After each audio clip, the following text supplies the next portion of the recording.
아픈 애를 안고 면접을 오늘 아니면 기회가 없어서요. 아빠의 말은 짧았고 아이는 축 늘어져 있었죠. 그런데 회장이 갑자기 중얼거렸습니다. 말도 안 돼. 왜 너가 여기 회장이 그 아빠를 보고 숨이 멎은 충격적인 이유 두 사람 사이에 숨겨진 연결고리는 무엇일까요? 과연 어떤 일이 있었던 걸까요? 이야기를 시작하기 전에 구독 버튼을 눌러주세요. 안녕하세요. 저는 강태호입니다. 이 이야기는 제가 마지막이라고 생각했던 그 면접 날부터 시작됩니다. 2025년 6월의 어느 오후 광주 첨단 산단의 29층 높이에서 내려다본 도시는 참 작았습니다. HL 메디로보틱스 본사 로비의 대리석 바닥이 제 낡은 구두를 비춰주더군요. 그런데 그 반사된 모습 속에는 제가 아닌 5살 딸아이가 함께 있었습니다. 아빠, 여기 높아요. 미소가 제 품에서 작은 목소리로 속삭였습니다. 아이의 손은 여전히 차갑더군요. 선천성 신장 질환 때문에 항상 그랬어요. 오늘도 새벽에 혈압약을 먹이고 소변량을 체크하고 나서야 겨우 집을 나설 수 있었습니다. 면접복으로 입은 검은색 정장 위에 걸친 작업복이 어색했지만 어쩔 수 없었어요. 이게 제가 가진 전부거든요. 2년 전 소방서를 나온 뒤로는 의수와 보조기 수리하는 일이 제 생계였으니까요. 엘리베이터에서 만난 다른 면접자들은 모두 깔끔한 슈트를 입고 있었습니다. 그들의 시선이 미소와 저를 훑고 지나가는 게 느껴졌어요. 아무래도 이상해 보였을 거예요. 면접장에 아이를 데리고 온 사람이 어디 있겠어요? 죄송합니다. 아이를 맡길 곳이 없어서요. 접수 직원에게 말했을 때 그분은 잠시 당황하는 표정을 지었습니다. 그러더니 곧 미소를 지으며 말씀하시더군요. 괜찮습니다. 대기실에서 조용히 기다려주시면 돼요. 제 손바닥에는 아직도 굳은 살과 화상 흉터가 남아 있었습니다. 2년 전 그 화재 현장에서 생긴 거죠. 동료들을 구하려다가 입은 상처였는데 결국 사고 책임을 제가 뒤집었어야 했어요. 그래서 징계 퇴직을 당했고요. 아빠는 왜 손이 아파요? 미소가 제 손을 만지며 물었습니다. 이런 질문을 받을 때마다 마음이 아팠어요. 아이에게 어떻게 설명해야 할지 모르겠더군요. 옛날에 다쳤었어. 괜찮아. 짧게 대답했습니다. 미소는 고개를 끄덕이며 더 이상 묻지 않았어요. 이 아이는 참 착했습니다. 아빠가 힘들어한다는 걸 어떻게 알았는지 항상 조용히 있어 주거든요. 대기실에 앉아서 면접 자료를 다시 한번 들여다봤습니다. HL 메디로보틱스 현장 엔지니어 채용 공고였어요. 의료용 로봇 유지보수 담당자를 뽑는다고 하더군요. 제가 지금까지 해온 의수 수리 경험이 도움이 될 거라고 생각했습니다. 그런데 솔직히 말하면 이 면접이 마지막이었어요. 더 이상 지원할 곳도 없었고 프리랜서로는 미소의 치료비를 감당하기 어려웠거든요. 매달 병원비만 200만 원이 넘어갔어요. 신장 기능 검사, 약값, 정기 진료. 아이 하나 키우는데 이렇게 돈이 많이 들 줄 몰랐습니다. 강태호님. 드디어 제 이름이 불렸습니다. 미소를 안아 올리고 면접실 문을 열었어요. 3명의 면접관이 앉아 있었는데 그중 한 분이 놀란 표정을 지었습니다. 아이와 함께 오셨네요. 네, 죄송합니다. 사정상 아이를 맡길 곳이 없어서요. 정중하게 고개를 숙였습니다. 면접관들이 서로 시선을 주고받더군요. 그러더니 가운데 앉은 부장님으로 보이는 분이 말씀하셨어요. 괜찮습니다.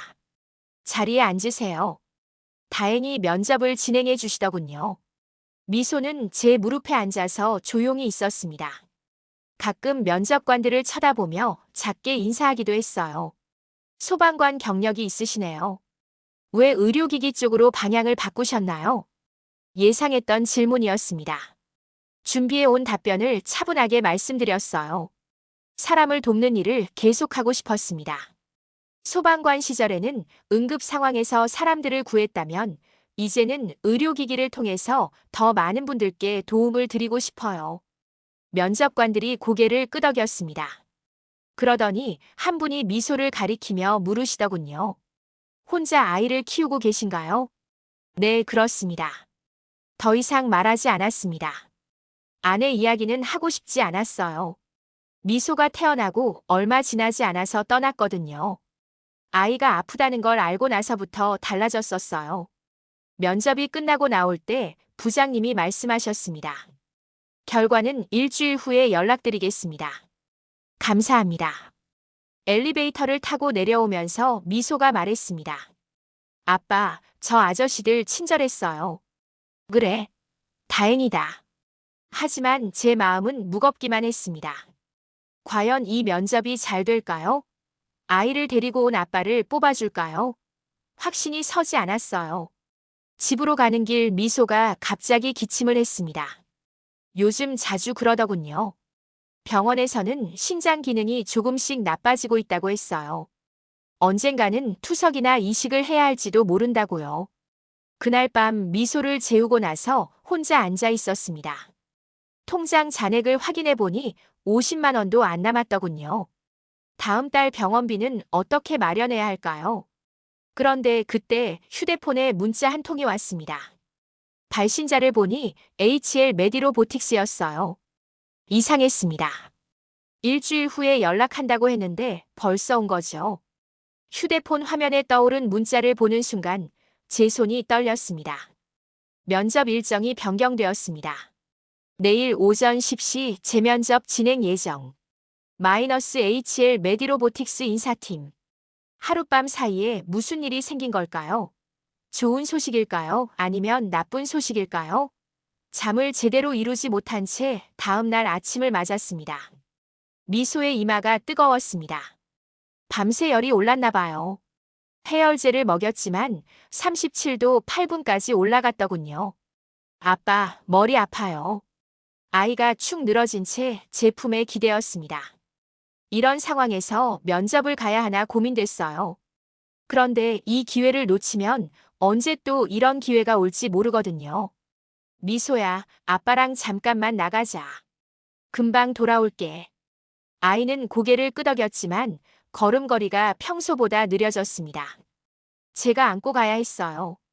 HL 메디로보틱스에 도착했을 때 어제와는 분위기가 달랐습니다. 로비에 있던 접수 직원이 저를 보더니 당황하는 표정을 지었어요. 강태호님이시죠? 네, 그렇습니다. 잠시만 기다려주세요. 직원이 어디론가 전화를 걸더군요. 그러더니 곧 인사팀 김 과장님으로 보이는 분이 내려왔습니다. 얼굴이 굳어 있었어요. 강태호님, 죄송하지만 말씀드릴 게 있습니다. 뭔가 좋지 않은 소식이겠다는 생각이 들었습니다. 어제 면접 후 검토 결과 아이 동반 면접은 저희 회사 규정상 불가능합니다. 순간 머리가 하얘졌어요. 어제는 괜찮다고 해놓고 지금 와서 이런 말씀을 하시다니요. 죄송합니다. 하지만 어제 면접관님께서 괜찮다고 하셨는데요. 현장에서는 그렇게 말씀드렸지만 상부에서 검토한 결과 규정 위반이라고 하더군요. 다른 지원자들과의 형평성 문제도 있고요. 제품에서 미소가 작게 기침을 했습니다. 열 때문에 더 힘들어하고 있었어요. 그럼 어떻게 해야 할까요? 아이를 맡기시고 다시 오시거나 아니면 이번 면접은 포기하셔야겠네요. 포기라는 말을 들었을 때 가슴이 무너지는 것 같았습니다. 이번이 마지막 기회였는데요. 김 과장님, 아이를 맡길 곳이 정말 없어서요. 조용히 앉혀두겠습니다. 한 번만 기회를 주세요. 규정은 규정입니다. 제가 어떻게 할 수 있는 게 아니에요. 그때 엘리베이터에서 다른 면접자들이 내려왔습니다. 어제 봤던 분들이었어요. 깔끔한 슈트를 입고 서류 가방을 들고 있었죠. 그들이 저와 미소를 보더니 수군거리기 시작했습니다. 어제 그 사람 아냐? 애 데리고 왔던. 진짜? 오늘도 데리고 왔네. 전직 소방관이래. 애까지 데리고 와서 면접 보겠다고. 좀 그렇긴 하지. 회사가 놀이방도 아니고.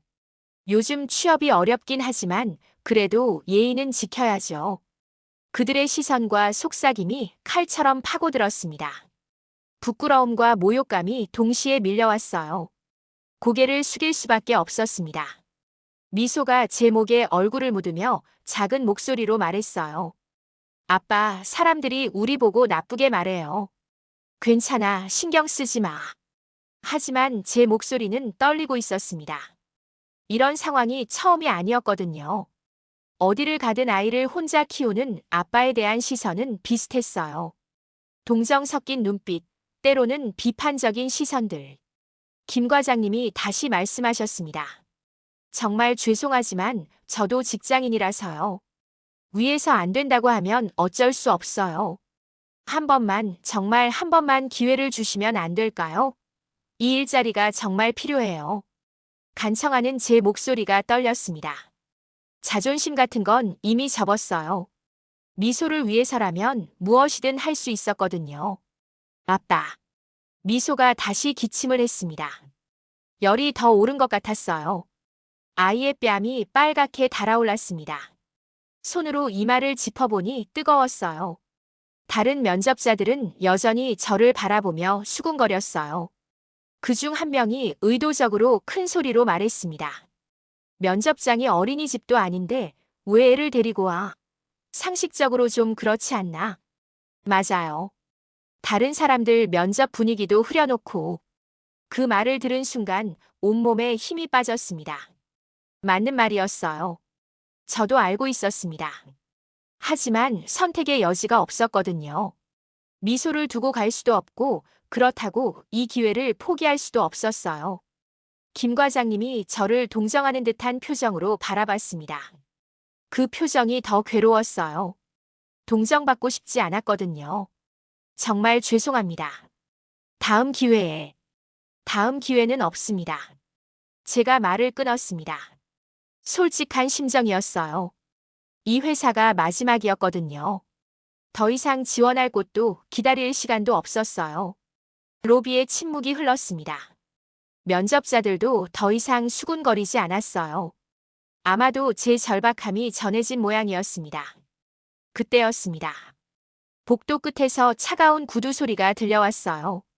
또각또각 규칙적이면서도 위압적인 소리였습니다. 로비에 있던 모든 사람들이 그 소리에 고개를 돌렸어요. 소리가 점점 가까워졌습니다. 김 과장님의 표정이 순간 굳어지더군요. 그리고 접수 직원들이 동시에 자리에서 일어섰어요. 사장님이 오십니다. 누군가 작은 소리로 속삭였습니다. 사장님이라고요? 갑자기 로비 분위기가 얼어붙었어요. 면접자들도 긴장한 기색이 역력했습니다. 구두 소리가 더 선명해졌습니다. 그 순간 저는 이상한 직감이 들었어요. 이 구두 소리 어디서 들어본 것 같은데요. 마음 깊숙한 곳에서 불안감이 올라왔습니다. 인사팀 김 과장님이 복도 쪽을 바라보며 허리를 굽혔습니다. 접수 직원들도 마찬가지였어요. 모든 면접자들이 등을 곧게 펴고 서 있었습니다. 미소가 제 품에서 더 깊이 얼굴을 파묻었습니다. 아이도 이 긴장된 분위기를 느끼고 있었나 봐요. 아빠, 무서워요. 괜찮아. 아빠가 있잖아. 하지만 제 목소리도 떨리고 있었습니다. 왜 이렇게 불안한 걸까요? 왜 이렇게 심장이 빠르게 뛰는 걸까요? 구두 소리가 멈췄습니다. 복도 끝 모퉁이에 누군가의 그림자가 보였어요. 곧 그 사람이 모습을 드러낼 것 같았습니다. 그런데 이상했어요. 마치 예전에 이런 상황을 겪어본 것 같은 느낌이 들었거든요. 이 구두 소리, 이 긴장감, 모든 게 낯설지 않았어요. 설마. 입 밖으로 나오려던 말을 삼켰습니다. 아니겠죠. 그럴 리가 없어요. 하지만 가슴 깊숙한 곳에서 올라오는 이 불안감은 뭐죠? 복도 끝 그림자가 움직였습니다. 이제 곧 그 사람을 보게 될 거예요. 제 운명을 완전히 바꿔버릴 수도 있는 그 사람을요. 복도 끝에서 나타난 사람을 본 순간 세상이 멈춘 것 같았습니다. 유채린이었어요. 3년 전 그때 모습 그대로였습니다. 검은색 테일러드 재킷에 하이힐, 차갑게 빗어넘긴 긴 머리. 그리고 그 예리한 눈빛까지. 하지만 이제는 더 단단해진 것 같았어요. 마치 감정이라는 걸 완전히 지워버린 듯한 표정이었거든요. 채린이 대기실 입구에서 발걸음을 멈췄습니다. 그녀의 시선이 저에게 고정됐어요. 3년 만에 마주한 그 눈빛은 여전히 차가웠지만 어딘가 흔들리는 기색이 있었습니다. 김 과장님이 급하게 인사했어요. 사장님, 죄송합니다. 규정 위반 건으로 정리하고 있었는데 채리는 대답하지 않았습니다. 그저 저를 바라볼 뿐이었어요. 로비에 있던 모든 사람들이 숨을 죽이고 있었습니다. 저도 움직일 수 없었어요. 설마 이런 곳에서 채린을 다시 만날 줄은 꿈에도 몰랐거든요. 그것도 이런 초라한 모습으로요. 미소가 제 품에서 고개를 들었습니다. 열 때문에 축 늘어져 있던 아이가 갑자기 채린을 바라봤어요. 아빠, 저 아줌마 예뻐요. 아이의 맑은 목소리가 정적을 깼습니다. 그런데 채린의 표정이 순간 변했어요. 미소를 보는 그녀의 눈빛에 뭔가 다른 감정이 스쳤거든요. 채린이 천천히 우리 쪽으로 걸어왔습니다. 하이힐 소리가 대리석 바닥에 울렸어요. 면접자들은 모두 긴장한 채로 그녀를 바라봤습니다. 강태호 씨. 채린이 제 이름을 불렀습니다. 차갑지만 익숙한 목소리였어요. 네. 겨우 대답했습니다. 목소리가 떨리지 않으려고 애썼어요. 채린의 시선이 다시 미소에게로 향했습니다. 아이는 열 때문에 뺨이 빨갛게 달아올라 있었어요. 그런데 채린이 미소의 목 부분을 유심히 바라보더군요. 미소의 오른쪽 쇄골 아래 작은 붉은 점이 있었거든요. 태어날 때부터 있던 점이었어요. 의사는 단순한 혈관종이라고 했었습니다. 채린의 얼굴이 미묘하게 변했습니다. 뭔가를 확인한 듯한 표정이었어요. 그러더니 그녀가 자신의 쇄골 부근을 무의식적으로 만졌습니다. 김 과장님. 채린이 말했습니다. 목소리에 감정은 없었지만 뭔가 결심한 듯한 느낌이 들었어요. 네, 사장님. 면접 진행하세요. 죄송하지만 사장님, 아이 동반 면접은 규정상 제가 책임집니다. 채린의 말에 로비가 다시 조용해졌습니다. 김 과장님이 당황하는 표정을 지었어요. 하지만 사장님, 다른 지원자들과의 형평성 문제가 규정은 제가 만든 겁니다. 특별한 경우에는 예외를 둘 수 있어요. 채린의 목소리는 단호했습니다. 그녀는 HL그룹 오너 3세였고 이 회사의 실질적인 운영자였거든요. 그녀의 말에 반박할 수 있는 사람은 아무도 없었어요. 면접자들이 수군거리기 시작했습니다. 뭐야? 갑자기 왜 저래? 아는 사이인가? 특별 대우해주는 건가? 채린이 그들을 차갑게 돌아봤습니다. 한순간에 모든 소리가 멈췄어요. 불만이 있으시면 지금 나가셔도 됩니다. 아무도 대답하지 않았습니다. 채린의 위압감은 여전했어요. 김 과장님이 조심스럽게 말했습니다. 알겠습니다. 그럼 면접을 진행하겠습니다. 채린이 저를 다시 바라봤습니다. 그 눈빛은 복잡했어요. 화가 난 것 같기도 하고 슬픈 것 같기도 했습니다. 아이가 아픈 것 같은데요. 네, 조금 열이 있어서요. 병원에는 갔어요. 약을 먹였는데 좀 나아질 거예요. 대화가 어색했습니다. 3년 전 우리 사이를 아는 사람은 아무도 없었거든요. 채린도 저도 그때 일을 말하고 싶지 않았을 거예요. 미소가 채린을 올려다보며 말했어요. 안녕하세요. 예의 바른 인사였습니다. 아이가 아픈데도 밝게 웃었어요. 채린의 표정이 또 변했습니다. 차갑던 얼굴에 잠깐 부드러운 빛이 스쳤거든요. 안녕. 채린도 작게 대답했습니다. 그녀가 아이에게 말을 건 건 처음 본 일이었어요.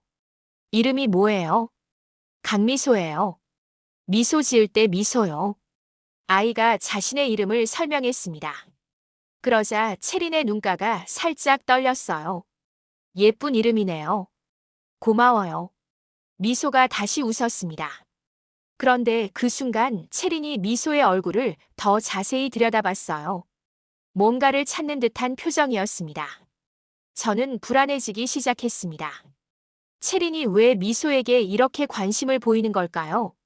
김 과장님, 면접실을 준비해 주세요. 네, 사장님. 채린이 다시 저를 바라봤습니다. 강태호 씨, 면접 잘 보세요. 그 말을 남기고 채린이 돌아섰습니다. 하지만 몇 걸음 가다가 다시 멈춰서 뒤를 돌아봤어요. 아이가 많이 아프면 병원에 가세요. 회사에서 의료진을 부를 수도 있어요. 괜찮습니다. 감사합니다. 채린이 고개를 끄덕이고 사라졌습니다. 하지만 그녀의 표정은 여전히 복잡해 보였어요. 김 과장님이 저에게 와서 말했습니다. 죄송했습니다. 사장님께서 특별히 허락해 주셨네요. 감사합니다. 하지만 제 마음은 편하지 않았습니다. 채린이 왜 갑자기 마음을 바꾼 걸까요? 3년 전 그날 이후로 연락도 없던 사람이요. 면접자들의 시선도 달라졌습니다. 이제는 질투와 의심의 눈빛이었어요. 저 사람 뒷배가 있나 봐. 사장이랑 아는 사이인 것 같던데. 불공정하네, 진짜. 속삭임들이 들려왔습니다. 하지만 신경 쓸 겨를이 없었어요. 미소의 열이 더 올라가고 있었거든요. 아빠, 목 말라요. 조금만 기다려. 면접 끝나면 물 마시자. 그때 김 과장님이 말했습니다. 강태호님, 면접실로 가시죠. 드디어 면접이 시작되는 거였어요. 하지만 왜 이렇게 불안한 걸까요? 채린과의 재회가 과연 좋은 일일까요? 미소를 안고 면접실로 향하면서 저는 3년 전 그날을 떠올렸습니다. 한강에서 구조 훈련을 하던 날, 채린을 처음 만났던 그날을요. 그때는 몰랐어요. 그녀가 이렇게 큰 회사의 사장이 될 사람이라는 걸. 그리고 언젠가 이런 식으로 다시 만나게 될 거라는 걸요. 면접실 문을 열면서 저는 예감했습니다. 이것은 단순한 면접이 아니라는 걸요. 뭔가 더 큰 일이 시작되고 있다는 걸요. 면접실 문을 열고 들어가는 순간 차가운 공기가 저를 맞았습니다. 길쭉한 회의실 테이블 너머로 3명의 임원이 앉아 있었어요. 가운데는 어제 봤던 부장님이었고 양옆으로는 처음 보는 분들이 계셨습니다. 모두 무표정한 얼굴로 저를 바라보고 있었어요. 왼쪽에 앉은 분은 박상무님이라는 명패가 보였고 오른쪽은 김 전무님이었습니다.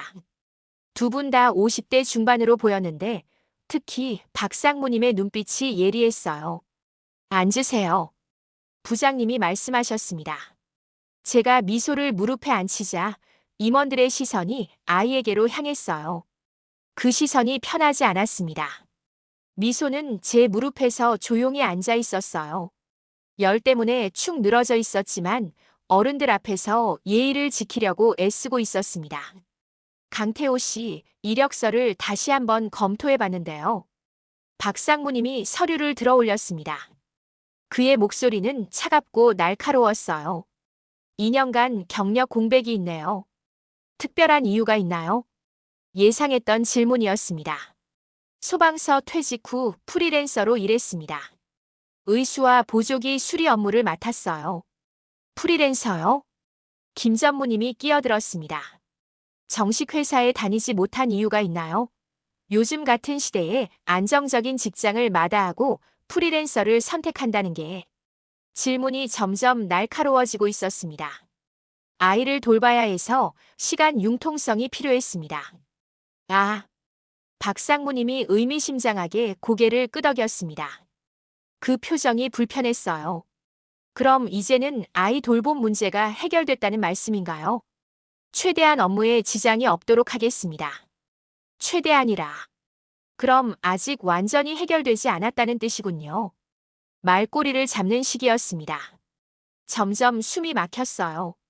김 전무님이 서류를 뒤적이더니 말했습니다.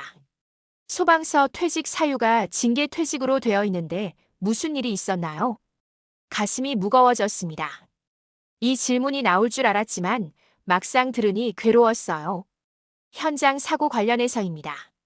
구체적으로 설명해 주세요. 우리가 채용할 사람이 어떤 문제를 일으킨 건지 알아야 하지 않겠어요? 박상무님의 목소리에 냉소가 섞여 있었습니다. 화재 현장에서 동료 구조 중 사고가 발생했습니다. 사고를 일으킨 소방관 아닌가요? 인터넷에서 찾아보니 관련 기사가 나오던데. 순간 얼굴이 뜨거워졌습니다. 그들이 저에 대해 미리 조사를 했다는 뜻이었거든요. 저는 현장에서 사람을 살렸습니다. 그게 제 일이었습니다. 제 목소리가 떨렸습니다. 2년 전 그날의 기억이 되살아났거든요. 무너져가는 건물, 갇힌 동료들, 그리고 결국 저에게 씌워진 책임. 사람을 살렸다고 하지만 결국 징계를 받았잖아요. 그건 뭔가 잘못이 있었다는 뜻 아닙니까? 현장 상황은 복잡했습니다. 누군가는 책임을 져야 했고, 그 누군가가 당신이었다는 거죠. 박상무님이 단칼에 잘라 말했습니다. 미소가 제 무릎에서 작게 기침을 했습니다. 아이의 숨소리가 평소보다 가빠졌어요. 아빠, 물.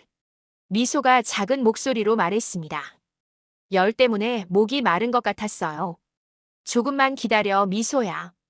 임원들이 미소를 유심히 바라봤습니다. 그런데 박상무님이 아이의 손목을 보더니 인상을 찌푸렸어요. 미소의 손목에는 병원 출입 스티커가 붙어 있었거든요. 오늘 아침에 해열제를 처방받으러 갔을 때 붙인 건데 뜯어내는 걸 깜빡했었어요. 병원에 자주 가는 아이인가요? 질문이 더 예리해졌습니다. 가끔 감기 때문에 갑니다. 거짓말이었어요. 미소는 신장 질환 때문에 정기적으로 검사를 받아야 했거든요. 하지만 그 이야기를 할 수는 없었어요. 가끔이라고 하기엔 병원 스티커가 너무 자주 붙어 있는 것 같은데요. 김 전무님이 날카롭게 지적했습니다. 아이의 손목을 자세히 들여다보고 있었어요. 아이들은 원래 자주 아프잖아요. 그렇긴 하죠. 하지만 직원의 가족이 병약하면 회사 입장에서는 부장님이 서류를 뒤적이더니 말씀하셨습니다. 우리 회사는 해외 출장이 많은 편인데 아이 때문에 업무에 지장이 있지는 않을까요? 전혀 없습니다. 최선을 다하겠습니다.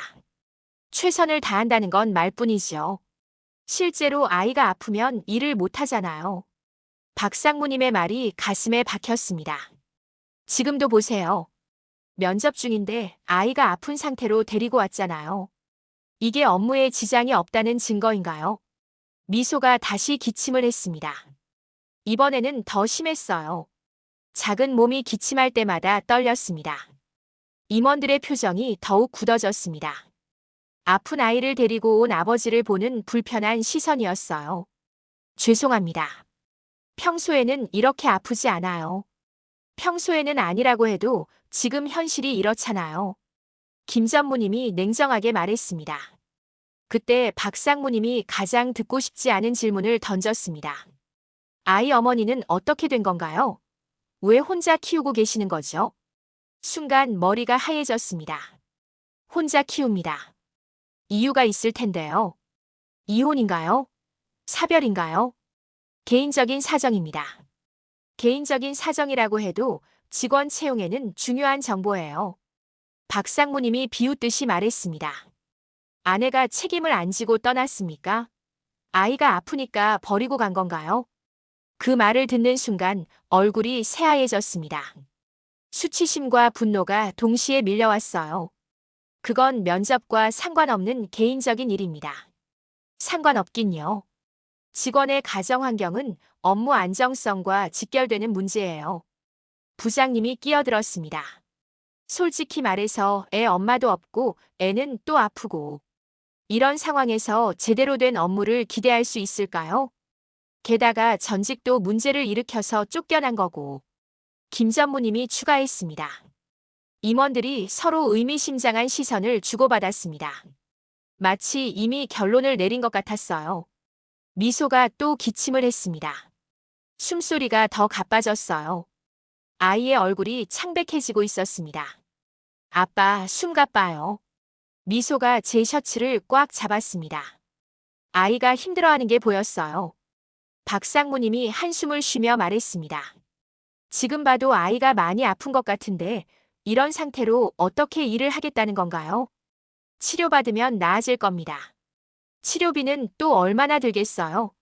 회사 의료보험 부담만 늘어나겠네. 그 말을 듣는 순간 온몸에 힘이 빠졌습니다. 미소가 짐이라는 말처럼 들렸거든요. 만성질환이라도 있는 건 아니죠? 요즘 아이들 알레르기나 아토피 때문에 병원비 엄청 나온다던데. 김 전무님의 질문에 가슴이 철렁했습니다. 미소의 신장질환은 정말 많은 돈이 드는 병이었거든요. 단순한 감기입니다. 또 거짓말을 했습니다. 하지만 어쩔 수 없었어요. 저희 회사는 안정적인 인력을 원합니다. 개인적인 사정으로 업무에 차질이 생기는 건 곤란해요. 부장님이 정중하지만 단호하게 말씀하셨습니다.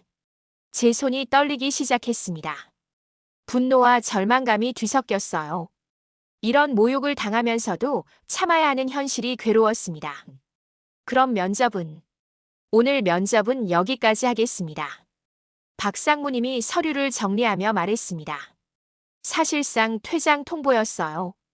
결과는 연락드리겠습니다. 하지만 그 말투에는 어떤 희망도 없었습니다. 일어서려는데 미소가 갑자기 숨을 크게 몰아쉬었습니다. 아빠 아파요. 아이의 얼굴이 더 창백해졌어요. 이상했습니다. 단순한 감기가 아닌 것 같았어요. 임원들이 불편한 표정으로 저희를 바라봤습니다. 병원에 가보시는 게 좋겠네요. 여기서 뭔가 생기면 곤란하니까. 부장님이 말씀하셨지만 그 목소리에는 차가운 거리감이 있었어요. 미소를 안아 올리고 면접실을 나왔습니다. 도망치듯이요. 더 이상 그 자리에 있을 수가 없었거든요. 문을 닫기 직전 박상무님의 목소리가 들렸습니다. 역시 아이 있는 싱글데디는 안 되겠어. 리스크가 너무 크다. 그 말이 칼처럼 가슴에 박혔습니다. 면접실 문을 나서자마자 미소가 갑자기 힘없이 늘어졌습니다. 아빠, 아빠. 아이의 목소리가 실처럼 가늘어졌어요. 그리고 제품에서 의식을 잃은 채 축 늘어졌습니다. 미소야, 미소야. 로비에 제 목소리가 울려 퍼졌습니다. 사람들이 놀라서 돌아봤어요. 접수 직원들도 급하게 달려왔습니다. 아이의 얼굴이 창백하기 그지없었어요. 입술이 파래지고 있었습니다. 호흡도 가빠져 있었고요. 병원에 가야 해요. 저는 절규했습니다. 어떻게 해야 할지 모르겠더군요. 미소를 안고 우왕좌왕하고 있었어요. 그때 뒤에서 딱딱한 하이힐 소리가 들렸습니다. 뭔 일이에요? 체린의 목소리였어요. 차가운 표정으로 다가오던 그녀가 미소를 보는 순간 얼굴이 변했습니다. 아이가. 차를 대세요. 지금 당장. 체린이 직원에게 소리쳤습니다. 그러더니 제품에서 미소를 받아 안았어요. 아무런 주저함도 없이요. HL 병원이 가장 가까워요. 바로 가겠습니다. 체린의 판단이 빨랐습니다. 저는 멍하니 따라갈 수밖에 없었어요. 검은색 벤츠가 건물 앞에 섰습니다. 체린이 미소를 안고 뒷좌석에 탔고 저도 급하게 올라탔어요. 최대한 빨리 가세요. 운전기사가 고개를 끄덕이고 차를 출발시켰습니다. 차 안에서 체린이 미소의 맥박을 짚어봤어요. 그녀의 손이 떨리고 있었습니다. 언제부터 아팠어요? 어젯밤부터 열이 났어요. 신장 질환이 있다고 했죠. 순간 놀랐습니다. 제가 그런 얘기를 한 적이 없었거든요. 어떻게? 아이 표정이랑 증상을 보면 알아요. 급성 신부전 증세 같습니다. 체린의 목소리가 떨렸습니다. 왜 이렇게 미소의 병에 대해 아는 걸까요? HL 병원에 도착하자마자 응급실로 직행했습니다. 체린이 먼저 들어가서 의료진과 얘기했어요. RH-5형 급성 신부전 의심 환자입니다. 즉시 검사 부탁드려요. 의사들이 미소를 침대로 옮겼습니다. 각종 검사 장비들이 아이를 둘러쌌어요. 1시간이 지나고 의사가 나왔습니다. 보호자분이세요? 네, 아버지입니다. 아이가 급성 신부전 증세를 보이고 있어요. 응급투석이 필요한 상황입니다. 가슴이 무너지는 것 같았습니다. 투석이라니요. 그런데 혈액형 검사 결과가 좀 특이하네요. 의사가 검사 결과지를 보여줬습니다. RH-O형이에요. 아버지 혈액형은 어떻게 되시나요? 저는 O형입니다. 그럼 어머니는요? 순간 말문이 막혔습니다. 미소 엄마의 혈액형을 모르겠더군요. 그때 채린이 조용히 말했습니다. 저도 RH-O형입니다. 의사가 채린을 봤어요. 혹시 가족 관계이신가요? RH-O형은 매우 드문 혈액형인데 채린과 제 시선이 마주쳤습니다. 그녀의 얼굴이 창백해졌어요. 잠깐 얘기할 수 있을까요? 채린이 저를 복도 끝으로 데려갔습니다. 아무도 없는 조용한 곳이었어요. 태호 씨. 네. 미소가. 내 딸이야. 채린의 목소리가 떨렸습니다. 3년 만에 들어보는 가장 약한 목소리였어요. 저는 눈을 감았습니다. 더 이상 숨길 수 없었거든요. 네. 왜? 왜 말 안 했어? 너를 찾을 수 없었어. 연락이 완전히 끊겼었거든. 채린이 벽에 등을 기댔습니다. 다리에 힘이 빠진 것 같았어요. 3년 전 갑자기 사라진 게 내 의지가 아니었다는 걸. 나도 이제 알겠어. 제가 말했습니다. 무슨 뜻이야? 내가 그런 사람이 아니잖아. 책임감 있고 약속 지키는 사람이었는데. 채린의 눈에 눈물이 맺혔습니다. 정말 몰랐어. 임신했다는 것도 아이가 태어났다는 것도 누군가 우리 사이를 막았던 거야. 그렇지? 채린이 고개를 끄덕였습니다. 어머니가 그랬을 거야. 채린이 휴대폰을 꺼냈습니다. 어디론가 전화를 걸더군요. 박비서? 나야. 지금 당장 3년 전 통신 기록 추적해줘. 강태호 씨 관련해서. 그리고 어머니 스케줄 기록도 다 뽑아줘. 2022년 6월부터 12월까지. 채린의 목소리가 점점 단단해졌어요. 30분 후 비서가 서류를 들고 병원으로 왔습니다. 사장님 확인했습니다. 박 비서가 태블릿을 보여줬어요. 2022년 7월부터 12월까지 강태호 씨의 통신이 특정 번호로 차단되어 있었습니다. 특정 번호가 뭐야? 유정화 회장님 개인 번호였습니다.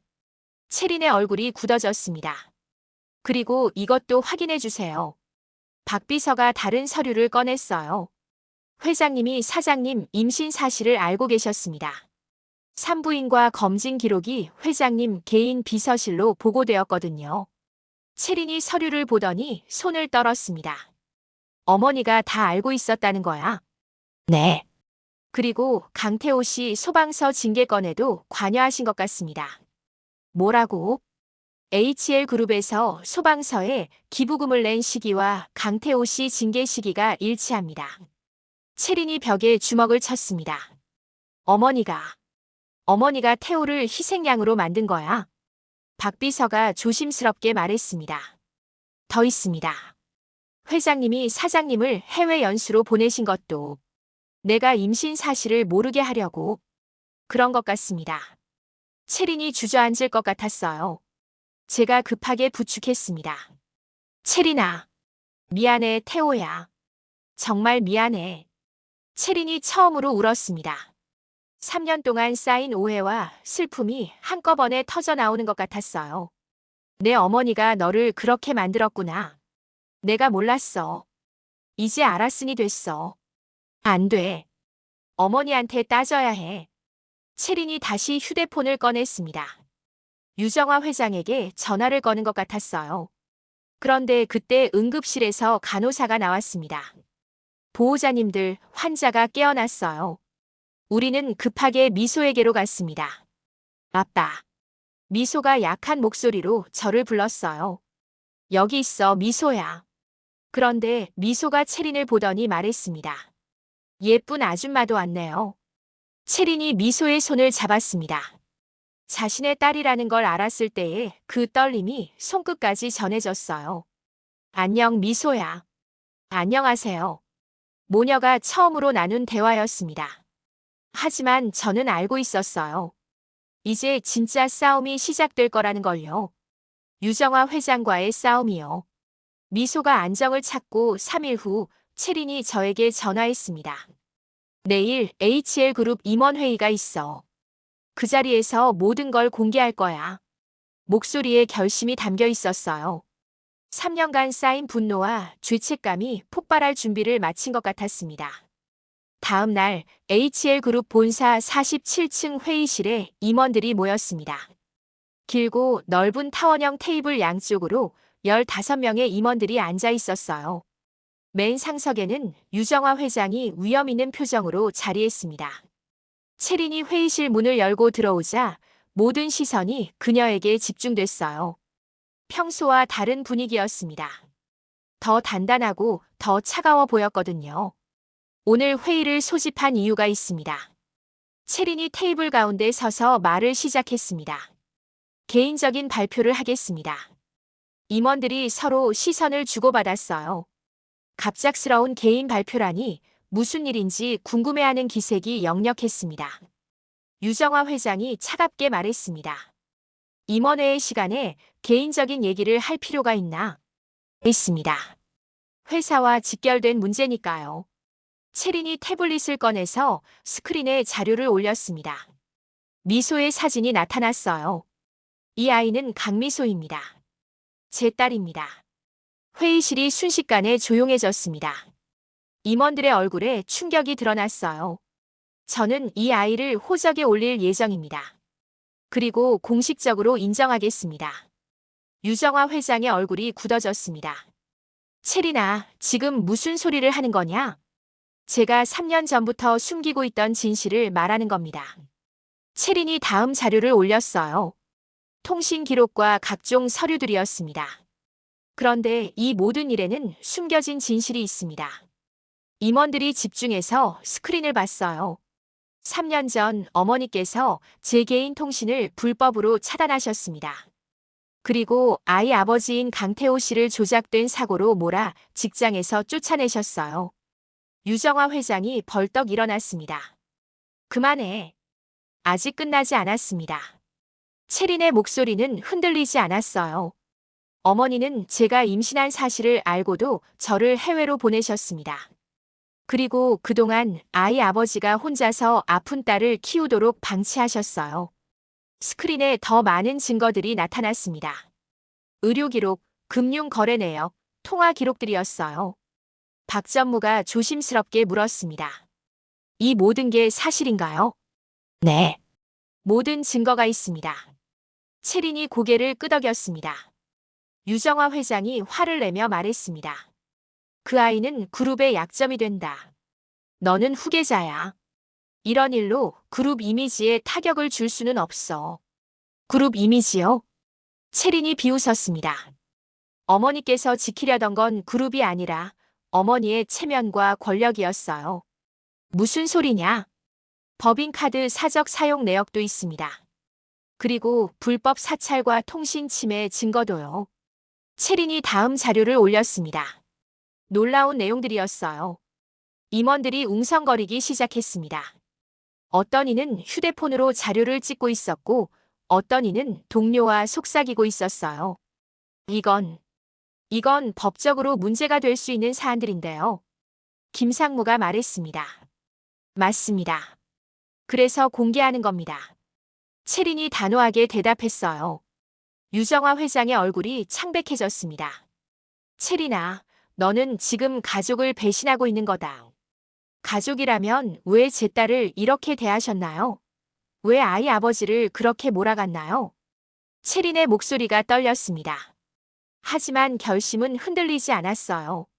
어머니께서 진정 가족을 생각하셨다면 제게 선택할 기회를 주셨어야 했어요. 이사회 의장인 최 전무가 일어났습니다. 회장님, 이 문제는 개인적인 차원을 넘어선 것 같습니다. 그래서 오늘 이 자리에서 결정하겠습니다. 채린이 마지막 자료를 올렸어요. 저는 강미소를 정식으로 인정하고 강태호 씨와 공동 양육하겠습니다. 그리고 이들에게 공식적으로 사과하겠습니다. 회의실이 다시 조용해졌습니다. 모든 임원들이 유정화 회장을 바라봤어요. 어머니께서는 경영에서 한 발 물러나셔야 할 것 같습니다. 채린이 마지막 한 방을 놨습니다. 이사회에서 결정해 주세요. 이런 불법 행위들을 저지른 분이 계속 경영을 맡는 게 맞는지요? 임원들이 웅성거렸습니다. 점점 유정화 회장에게 불리한 분위기가 형성되고 있었어요. 최 전무가 말했습니다. 회장님, 이 문제들에 대해 해명해 주실 수 있나요? 유정화 회장은 대답하지 않았습니다. 그저 차가운 눈빛으로 채린을 바라볼 뿐이었어요. 그럼 이사회에서 표결하겠습니다. 결과는 예상대로였어요. 12대 3으로 유정화 회장의 경영권 제한이 결정됐습니다. 명예회장직으로 후퇴하는 것으로요. 유정화 회장이 자리에서 일어났습니다. 채린아, 너는 후회하게 될 거다. 그 말을 남기고 회의실을 나갔어요. 다른 임원들도 하나둘씩 자리를 떴습니다. 회의실에 채린과 몇 명의 임원들만 남았을 때 채린이 주저앉았습니다. 긴장이 풀리니 온몸에 힘이 빠진 것 같았어요. 사장님, 괜찮으세요? 박 전무가 물었습니다. 네, 괜찮습니다. 하지만 채린의 손은 여전히 떨리고 있었어요. 그날 저녁 채린이 병원으로 왔습니다. 미소는 많이 나아진 상태였어요. 어떻게 됐어? 제가 물었습니다. 끝났어. 어머니는 경영에서 물러나셨고 모든 진실이 공개됐어. 채린이 지친 얼굴로 말했습니다. 그리고 태호야. 응? 너를 HL병원 재활보조기 센터 책임 엔지니어로 모시고 싶어. 어때? 깜짝 놀랐습니다. 예상하지 못한 제안이었어요. 정말? 응. 내가 그동안 해온 의수 수리 경험이 정말 필요한 자리야. 채린이 미소를 바라봤습니다. 그리고 우리 딸을 함께 키우고 싶어. 미소가 채린을 올려다봤어요. 아빠, 예쁜 아줌마가 누구예요? 아직 미소에게는 진실을 말하지 않았거든요. 미소야, 이분은. 제가 말하려는데 채린이 먼저 말했습니다. 안녕, 미소야. 나는 채린이야. 앞으로 자주 보게 될 거야. 네. 좋아요. 미소가 환하게 웃었습니다. 저는 창 밖을 바라봤어요. 광주의 밤하늘에 별이 반짝이고 있었습니다. 3년 만에 가족이 다시 만났습니다. 비록 우여곡절이 많았지만 이제 새로운 시작이었어요. 앞으로 어떤 일들이 기다리고 있을지 모르겠지만 이제 혼자가 아니었습니다. 미소에게도 저에게도 그리고 채린에게도 새로운 희망이 시작된 거죠. 3년 후 2028년 4월의 어느 봄날이었습니다. 광주 무등산 둘레길에 벚꽃이 만발했어요. 하얀 꽃잎들이 바람에 흩날리며 길을 수놓고 있었습니다. 아빠, 엄마. 나 이제 병원 안 무서워. 미소가 앞서 뛰어가며 소리쳤습니다. 8살이 된 아이는 이제 건강한 모습이었어요. 정기 검진도 6개월에 한 번으로 줄었고 신장 기능도 많이 나아졌거든요. 채린과 제가 손을 잡고 뒤따라 걸었습니다. 이런 평범한 일상이 얼마나 소중한지 새삼 느꼈어요. 오늘 센터에서 몇 명이나 왔어? 채린이 물었습니다. 12명이요. 다들 보조기 착용하는 게 처음이라 긴장하더라고요. 저는 지금 HL병원 재활보조기 센터에서 책임 엔지니어로 일하고 있었어요. 매일 아이들의 보조기를 맞춰주고 사용법을 알려주는 게 제 일이었습니다. 누군가의 삶을 다시 붙잡아주는 일이었죠. 예전 소방관 시절과는 다른 방식이었지만 사람을 돕는다는 본질은 같았어요. 그 중에 유난히 무서워하던 아이 있었잖아. 어떻게 됐어? 아, 지민이요? 결국 착용했어요. 엄마랑 같이 와서 용기를 낸 거죠. 채린이 미소 지으며 고개를 끄덕였습니다. 역시 가족의 힘이 제일 크네요. 채린은 3년 전 약속대로 기업 내 희귀질환 아동 지원 프로그램을 만들었어요. HL 케어 프로젝트라고 이름 붙인 이 프로그램으로 매년 수백 명의 아이들이 도움을 받고 있었습니다. 기술이 사람을 살리는 회사가 되고 싶다던 그녀의 꿈이 현실이 된 거였죠. 미소가 달려와서 제 다리에 매달렸습니다. 아빠, 나도 커서 아픈 아이들 도와주고 싶어요. 그래. 어떻게? 아빠처럼 로봇 다리 만들어줄 거예요. 미소의 꿈이 컸습니다. 아이는 자신이 아팠던 경험을 바탕으로 다른 사람들을 돕고 싶어 했어요. 벤치에 앉아서 잠시 휴식을 취했습니다. 미소는 벚꽃잎을 주워서 화관을 만들고 있었어요. 그때 휴대폰에 전화가 왔습니다. 유정화 회장에게서였어요. 할머니세요? 채린이 물었습니다. 네. 3년 전 그 일 이후로 유정화 회장과는 거리가 있었어요. 하지만 최근 들어 조금씩 연락이 오기 시작했습니다. 미소 만나고 싶다고 하네요. 어떻게 할까요? 채린이 미소를 바라봤습니다. 아이는 여전히 꽃잎을 가지고 놀고 있었어요. 미소 의견을 들어봐요.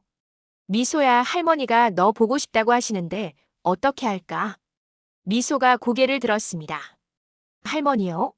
처음 보는 할머니예요. 응, 엄마의 엄마야. 그럼 만나요.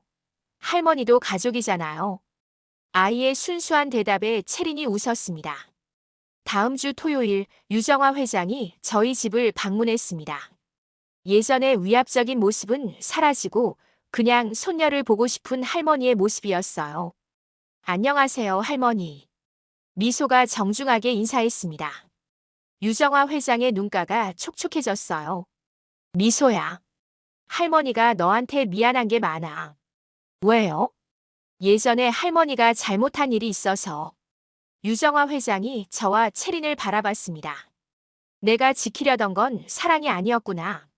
그걸 이제야 깨달았어. 조용한 사과였습니다. 3년이 지나서야 나온 진심이었어요. 할머니 괜찮아요. 이제 우리 모두 행복하잖아요. 미소가 유정화 회장의 손을 잡았습니다. 아이의 순수함이 모든 걸 녹여버렸어요. 그날 저녁 저희는 함께 저녁을 먹었습니다. 유정화 회장이 미소에게 옛날 이야기를 해주었고 미소는 신기해하며 들었어요. 할머니도 자주 놀러 오세요. 그럴까? 네. 우리 가족이니까요. 유정화 회장이 돌아가신 후 채린이 말했습니다. 어머니도 변하시는구나. 시간이 모든 걸 해결해 주는 것 같아요. 그래요. 우리처럼요. 다음 날 아침 저희 세 가족은 다시 무등산을 찾았습니다. 이번에는 더 높은 곳까지 올라가기로 했어요.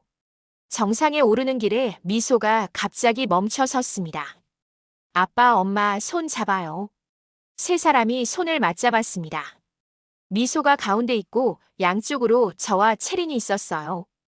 우리 가족은 남들처럼 시작하진 않았지만 끝까지 같이 가는 가족이야. 미소의 맑은 목소리가 산 위에 울려 퍼졌습니다.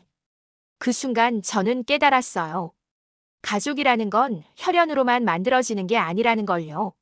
서로를 아끼고 보듬어주고 함께 걸어가겠다는 마음으로 만들어지는 거라는 걸요.